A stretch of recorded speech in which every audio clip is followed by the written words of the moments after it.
ये रिश्ता क्या कहलाता है कि आने वाले एपिसोड में आप देखोगे कि अक्षरा जो होती है वर्षा को बता रही होती है कि वर्षा तुम्हारी ये शादी करने का फैसला इस लड़के से बहुत ज़्यादा गलत है, क्योंकि तो ये लड़का जो होता है शर्त रखता है, और शर्त जो लड़का रखता है वह रिश्ते ज़्यादा नहीं टिकते हैं। तो अक्षरा वर्षा को बहुत समझाती है, तो वर्षा बोलती है कि तुम तो चुप ही रहो अक्षरा, तुम ही तो मेरी बेटी को बुसला फुसला के लगा रही हो कि तुम्हारे लिए अच्छा लड़का नहीं है। तो वे आपस में दोनों लड़ाई करने लग जाती हैं। तो अक्षरा बोलती है कि मैं इसकी बुआ हूँ, मैं इसका बुरा नहीं सोचूंगी। ठीक है वर्षा, और मैं तुम्हारी सहेली भी हूँ। तो ये सब बातें अक्षरा बोलती है। वर्षा बोलती है कि तुम चुप रहो, तुम मेरी बेटी को लगाए लुतरे करती हो। अनन्या जो होती है कि अक्षरा से बोलती है कि बुआ आप ही चले जाओ यहाँ से, और मुझे इस लड़की से ही शादी करनी है। वह अक्षरा और वर्षा लड़ाई कर रही थी, इसलिए अनन्या ने झूठ बोला कि मुझे इस लड़की से शादी करनी है। वह इस लड़ाई को रोकना चाहती थी, और इसलिए वह बोली कि मुझे इस लड़की से सगाई करनी है।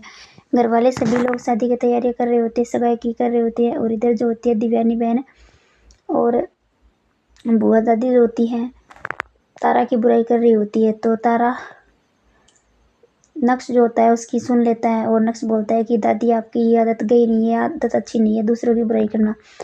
और इधर जो होता है लड़का बातचीत कर रहा होता है, और इतने में कुछ देर के बाद में उसके पास अक्षरा आ जाती है, और वह लड़का बोलता है कि आपकी पैर की मोच ठीक नहीं हुई। अक्षरा बोलती है कि पैर की मोच तो ठीक हो जाती है, अगर किसी के मन में गंदगी हो वो कैसे निकलेगी।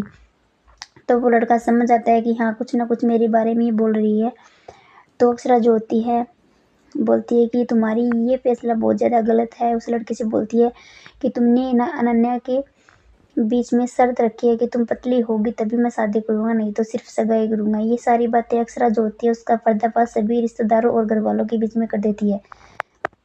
उसके बाद अक्षरा बोलती है कि शर्त बीच में जो शर्त रखता है वह लड़का ज़्यादा दिन तक रिश्ते नहीं निभाता है, और शर्तों के भरोसे रिश्ते नहीं टिकाए जाते। और अक्षरा जो होती है उस लड़के की माँ को भी बोल देती है कि आपका बेटा हमारी ना अनन्या के बीच में शर्त रख रहा है कि तुम पतली होगी तभी मैं तुमसे शादी करूँगा, नहीं तो मैं शादी तुमसे नहीं करूँगा, सिर्फ तुमसे रिश्ता ही रखूँगा। तो वो लड़का बोलता है कि हाँ सही कह रहा हूँ, मैं नहीं करना चाहता इससे शादी, कितनी मोटी है और मैं कितना स्मार्ट हूँ, फिट हूँ। तो ये बातें सुनकर भाभी माँ जो होती है चौंक जाती है, और अक्सर उस लड़के को बहुत ज़्यादा बातें सुनाती है कि तुम क्या तोड़ोगी ये रिश्ता तो हम तोड़ते हैं तुम्हारे साथ शादी करके हमारी बेटी कभी खुश नहीं रह पाएगी। अक्षरा बोलती है कि तुम क्या तोड़ोगी ये रिश्ता तो मैं तोड़ती हूँ, कि तुम जैसे लड़के के साथ हमने हमारी भी अनन्या शादी कर लेगी तो वह कभी खुश नहीं रह पाएगी, वह घुट घुट के भी मर जाएगी। तो तुम्हारे अंदर हिम्मत नहीं है रिश्ता तोड़ने की, और हमारे अंदर हिम्मत है तो हम तुमसे ये रिश्ता तोड़ते हैं, हमें नहीं करनी है तुमसे शादी। तो वर्षा अक्षरा जो होती है उसे बहुत सारी बातें सुनाती है। वर्षा जो होती है ये सोच रही होती है कि कहीं मेरी बेटी का रिश्ता न टूट जाए, और अनन्या जो होती है वो शॉक्ड हो जाती है अक्षरा की बातें सुन के।